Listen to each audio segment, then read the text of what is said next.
Hello, my name is Nana. I am a solo, retired expat here in beautiful Colombia, South America. Many of you have reached out to me with questions about your visas, immigration, residency, and all the legalities involved in moving to Colombia.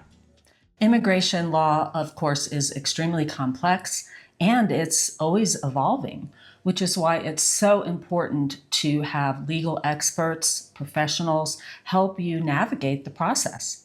And especially with all of the recent changes at the first of the year here in Colombia regarding immigration laws, I felt that it was important for myself personally and also for you to get the advice of a licensed Colombian attorney to help with all of your questions and give you information on setting up that process here in Colombia, and even more so to be prepared in case there are changes during that process.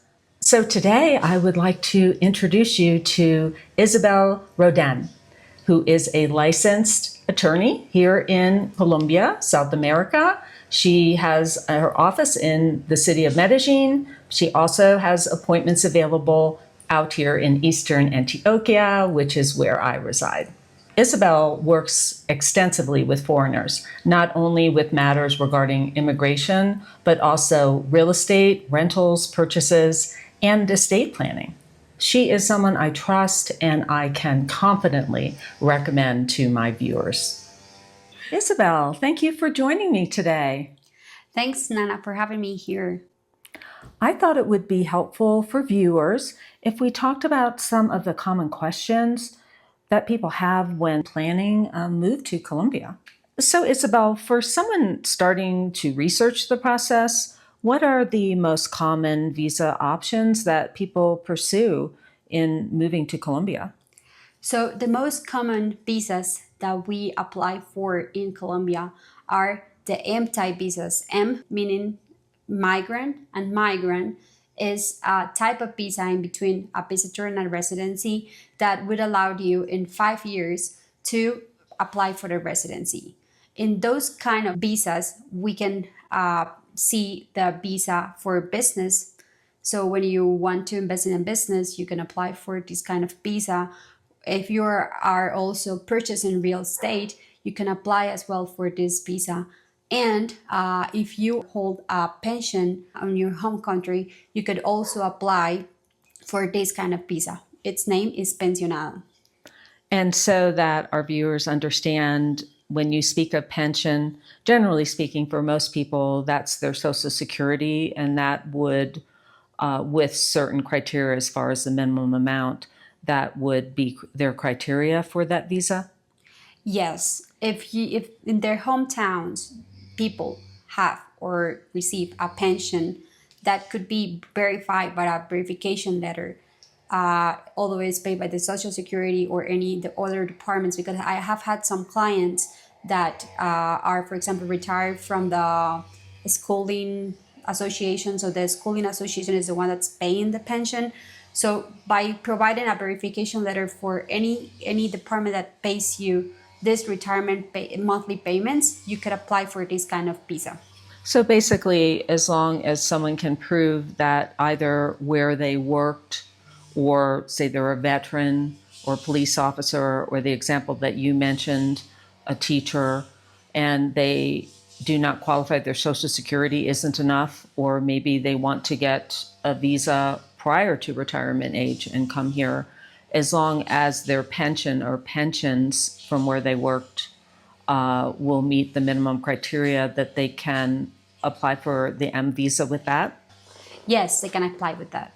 That's really good, and that's especially helpful for those that are on pensions of some sort and are not of age to collect Social Security. As long as you meet minimums, then you can still come here and apply for the M visa. That's correct. So the second type of visa that's very common is the B-type visa. B meaning visitor. So the visitor visas don't allow you to accumulate time for a lately application of residency in 5 years, but it allows you to stay on a short term inside the country. For those visas, we apply for nomad visa or annuity. So nomad meaning that digital nomad visa, correct? That's correct. Then you're saying that those visas do not apply towards residency, but they're like a shorter term, like a year or two, but that you can then apply and renew them? You can renew them. Those kind of visas could be from 1 to 2 years, and you can just reapply for any period of time you want. Once it's expired, you'll have to reapply. Okay. And then you mentioned a term I haven't heard of, or a visa, I should say, and that's an annuity visa. What's that? So the annuity visa is rentista, as we call it in Spanish. That kind of visa would allow you to stay inside the country if you receive, for example, the payment of a rent, the payment of some shares that you have in your hometown country, or if you receive any kind of payments that you can prove to the government that you receive that every month as part of investment or real estate or any other things. As long as you could prove that you received that, you could apply for this kind of visa. Wow, that is huge news. I did not know that at all, because I have spoken to people that aren't quite at retirement age. They're interested in coming here, or they aren't ready to purchase property yet. They are, let's say, going to rent for a year or so, decide whether they want to move here or not. And the tourist visa would only let them come for 6 months, but they could just simply prove annuity. So in other words, let's say they have an IRA in the United States, they have investments, they own property, and they have that property leased out and they get regular payments. All of those types of things would count? Yes, would count. Wow. In this. And that they can apply for 2 years? It's up to 2 years. There is no warranty over how many years or months you'll get this visa for. Oh, okay. But it could be up to 2 years. Okay. So somebody could apply for this, and let's say they're given a year. That would give them time to get a feel for the area, or wait until they start collecting their Social Security, and then they could start with their next application, would be either a real estate investment visa. That one would work towards their The residency. or they're now of retirement age, and Yes. then it would as well. Wow, that is excellent information. Yeah, the B-type visas won't not accumulate time for residency. So the time that you have held this type of visa, you won't accumulate time for towards the residency, but you could, once that visa has expired, apply for a new visa, M-type or whatever type you want. Well, and that gives people more time and more flexibility for those people that don't qualify initially. So in other words, they aren't retired yet. They don't have their Social Security that they can prove to apply for the pension or pension, how do you say it? Pensionado. Pensionado visa. Yes. And, or again, that they are not quite ready to make a real estate purchase. Unlike me, I did mine quickly. But, I don't advise people to do that, to take their time to come rent for a while and that kind of thing. That allows them to stay longer than the initial 6 months on their tourist visa. That's correct. It buys more time before they take the leap and actually invest in property. And then once they invest in the property, that is the time that they would apply for their real estate investment visa. And then those 5 years go towards their residency. Okay, right. That's super, super important to know. Thank you for sharing that with us. Yeah, so those are the most common ones. Although by the M-type visa, we also have seen marriages, or when you have a child, the child could also give you visa options. Meaning marrying a Colombian person, or Yes, having a child in Colombia. in Colombia, or a child that holds the nationality as well. Great.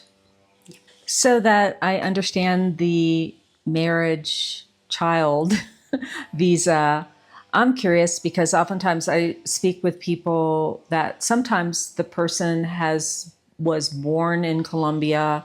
They live most of their life with their parents. They immigrated to the US. Oftentimes they'll hold two passports, that type of thing. That's pretty clear that in that case, because they were born in Colombia, obviously they don't even need a visa. But what about someone who has Colombian parents? The parents immigrated to the US, but this person was born of these parents in the United States. Are they allowed to then move to Colombia because they have Colombian parents, or did they have to go through a process? They will have to go through a process, and that process is the naturalization process. A naturalization process is a process in which the government recognizes you as a Colombian as well for having your parents being Colombians. So you have to go through the process before to get the nationality. That's not a visa, is getting the nationality is straightforward. Okay, and that's obviously something, being a lawyer, that you help people with. Yes. That's correct. excellent. Really good information. So Isabel, my next question is, when should someone consult with an attorney? Really, at what point in this process? So you could consult anytime. Although you're here in Colombia, you can still consult. Or with planification, if you're planning to come into the country, it's better to have like a consultation so that we can speak about everything that concerns you about coming here and what are your options as well. Especially Right. when you are speaking about like investing in the country, or if you are planning to just come here and start the retirement visa. It's better if we talk before, so that before you come in the country, you can have some of the documents collected until you come. That makes a lot of sense, because even if somebody is still in the choosing their country phase, I think that would be important in each of the countries. Let's say they've narrowed down to 3, that they at least have a consult with an attorney in each country so they understand their own personal situation and how that's applicable in this country, to have that information, as opposed to what you were saying earlier, to go to AI and to look in Facebook groups and read all this information, which a lot of it can be outdated or just outright wrong. So then you're actually making that decision even before you go visit the country. Because Yes. imagine doing all that and all this travels and going to 3 different countries. Like, where am I going to go? And then you find out 2 of them you can't even go to. Yes. Or you can't even move to. You had a great vacation, but you're not going to be able to move there. So Yes. So ChatGPT is great, internet's great, but it's not accurate to your own situation. yes. So it's very important that you actually have a consultation and see what your situation is with an attorney that will tell you which visa is best to apply for. Because if, for example, as I said before, if you're investing in the country, real estate has some qualifications that you need to accomplish in order to hold a real estate investment visa. Or if you're planning as well to come as a pensionado or retired, you also need to accomplish those obligations for applying to this kind of visa. That makes total sense. So, Isabel, what are the most common mistakes that you find that people make when they embark on the visa process here in Colombia? So when they are starting the whole process, some of the mistakes are being done. For example, they want to purchase real estate, but they don't know what steps to follow before so that they can qualify for the real estate applications. That's one of the worst mistakes you could ever done. Because they come here, they purchase they go through all properties with realtors, they purchase the property, but they don't know what things they needed to accomplish before so that they can qualify for this kind of visa. That's one of the mistakes. And the second mistake is by coming here and then not being able to get or gather the documents that are necessary for this visa application. It's also something that we could fix that, but it could take time. And time is very important when you have an application. And as well, not counting that the time could be up to 2 months as well, so that you can have your visa once it's submitted.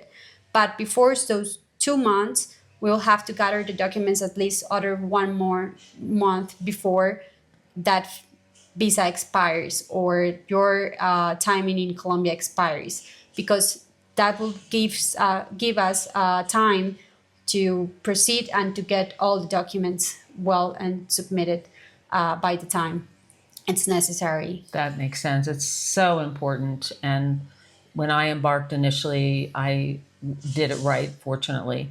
And to have the timing set up and all the documents done in the proper way. And typical documents are things that are apostilled. You have FBI or criminal Yes. background checks, all of that. And I'm sure you talk to people from not just the United States, people from Europe, people from Canada. everywhere. Yeah. So all of those requirements are, well, the requirements in Colombia are the same, but what they need to obtain in their home country will vary. And Yeah. you'll have all that information. That's really good to know. Also, that's very important to point this out is migration could ask you for more documents and more information. And those documents that they request, they need to be, like, as you said before, the FBI is not initially requested, but it could be requested during the I see. application. So the FBI, for example, from the US, the criminal records, or the RCMP from Canada, this type of records must be expedited by a certain department, and that must be apostilled by a certain department as well. Otherwise, it would not be valid here. So even if someone is applying for a visa that doesn't require that, it's a good idea to have all your ducks in the row, as the That's correct. saying goes, and be pre-prepared for all of that. Yes. That's super important. Yeah. Some other mistakes are, for example, when people marry Colombians as well. That's super common here. They come with they don't bring their birth certificates. They don't bring their marriage license updated or expedited by the department that has to be expedited. So those are common mistakes that people do. They don't bring the documents. Getting those documents from here is possible as well, but it's more, it will be like adding cost to the visa application. So it's worthy to consult first before coming here, so that you know which documents you need. And that way you will save tons of money in expeditions and things here. I know this is just something I had to do legal in the United States recently. And I didn't realize this, but some birth certificates, they could be at the time have been issued without this, what they call a raised seal. Yes. Or no, it was a marriage certificate that I needed. And if it doesn't have that seal, there's so many nuances. And so in other words, you might need to contact the state where you were born, or where you, in the case with the marriage visa, where you were married, and get that raised seal document, or whatever the case may be. Yeah, a lot of subtle nuances, and I guess really important to plan ahead. To bring those documents before, or if you're doing the application from here, we can just find out ways in which would suit you the best to bring those documents back in the country. Got it.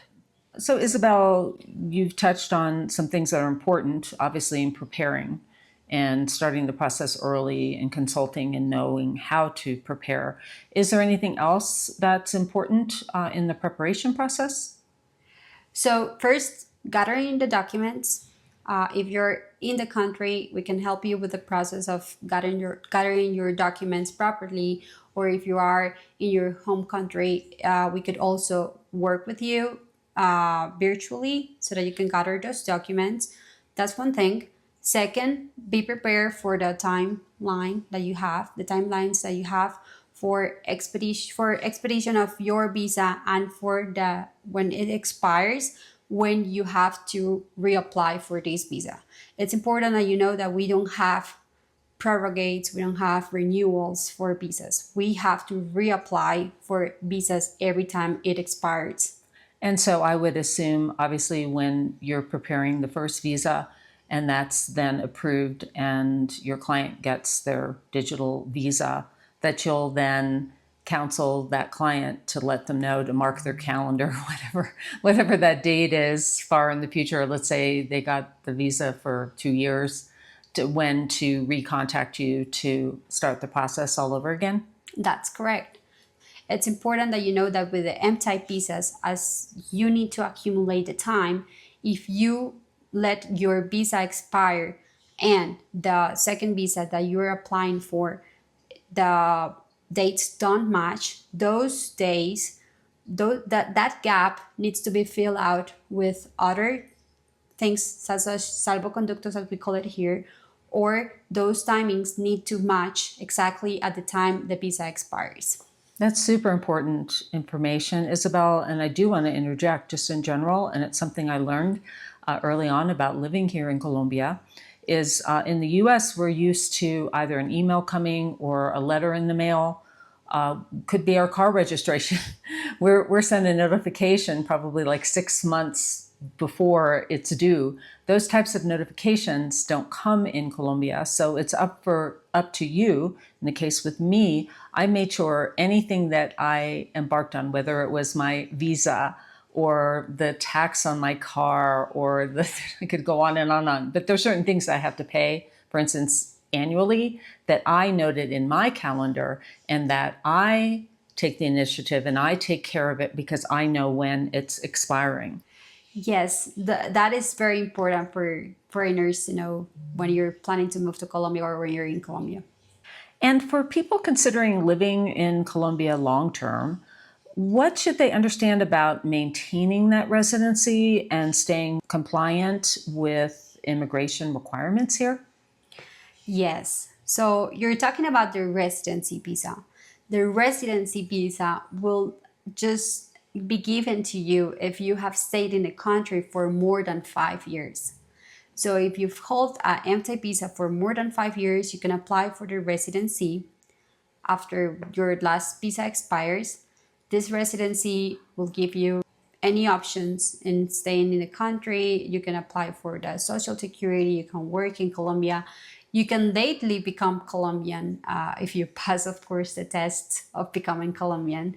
But in the future, you can apply, if you have hold the residency, you can apply as well for the nationality in the future.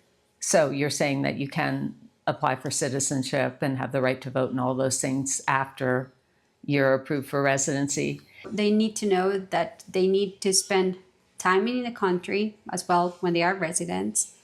But they are mostly Colombians. The only thing that is different from Colombians is that they cannot vote or hold a passport, but they are almost Colombians. That's the only thing about residency. So, Isabel, beyond immigration, what other legal topics should foreigners think about when establishing themselves here? So, in terms of getting an attorney before you come in here, it's really important for you to know that when you're planning to invest in real estate or purchasing properties, the processes are completely different from your countries. Here in Colombia, we don't have title insurance. We don't have as well licensed realtors. We don't we don't tend to form escrows when we are like doing deals or transactions in real estate. So it's really important to, by a hand of an attorney, you could do the closing of your real estate, and as well we will guarantee that that transaction will be valid for the visa application. Because some people, when they are doing or trying to do business in here, they will tell you to do deposits in other ways that are not actually valid for the visa applications. So it's important to work with an attorney that would allow you to handle the whole process from the very beginning in contract drafting, in title, doing the study of the title deed, or assuring that all the obligations of those contracts are actually accomplished in the way they have to be accomplished. And of course, if something happens with the negotiation, that the attorney knows where to go, what to do, so that you could have your money back or the property that you wanted. So it's important to work with an attorney in those terms, as well as in some other ways for legal advisory in business investments. So before coming here, it's important to know what business you could open, do the formation of the company as well. That we, with a power of attorney, we can just do the whole process for you of opening the account, opening the company, opening anything that you need to for the business application, and that's it. And I know that some people do business visas just simply because the minimum investment amount is so much lower than buying real estate. So they may partner in a group investment of some sort and those types of things because that investment does not have to be very much. Is that true? Yes, that's correct. The investment for the real estate is a minimum of 350 minimum wages, which equals to 165,000 US. And the minimum requirement for the business is 100 minimum wages, which equals around 46 with the exchange rate now. So it's lower. No. Yeah, a lot lower. So Yeah. 46,000. It's around 46,000. And then, of course, we're not going to dive deep in this conversation, and I know we'll do future videos on each type of visa, but I just wanted to interject that it's important, which I know because I have a real estate investment visa, that your initial purchase can also still be valid. That amount can still be valid at the end of the 5 years towards your residency. So you have to keep in mind inflation, minimum wage increases, and that sort of thing. Yeah, we'll navigate through all of that. And last but not least, when you're creating like a state abroad, you'll need to know that we also can help you in cases you want to do a will, or if you want to do a trust, or if you want to just put some people under your pursuing the state that you have in here. We also assure that all of that is covered. Yeah, these are all very important points. So I know, of course, we talked about how important it is to have a consultation with an attorney prior to really anything, even visiting the country if you're considering it to move to. So you obviously offer consultations, and for everyone, if you could let us know what's included in that. So it's an hour consultation. I review the person's situation. I review also and explain the visa options they have, as well as if Colombia is a good fit or not for them. And last but not least, we explain as well all the legal steps of moving into Colombia. Perfect. And I do want everyone to know that Isabel does have her booking calendar available through my website. And then also underneath the video, you will see a link that will take you right to our calendar, and you can book that consultation. And the consultation is 1 hour on Zoom. Of course, includes all the information that Isabel just explained, and she's going to be available to answer any questions that you have. I always say, even in my consults too, it's a good idea to write down a list so that you get all of your questions answered. It's so helpful. Well, Isabel, I can't thank you enough for taking this time with us today. This has been such important information for everyone. Really appreciate it. Thank you, Nana. I hope this helps, and thank you, everyone. And for everyone that watches my channel all the time, you know I never end a video without saying these few things. That, of course, happiness is a choice, and here's to living your very best life for the rest of your life. Bye for now, and see you very soon.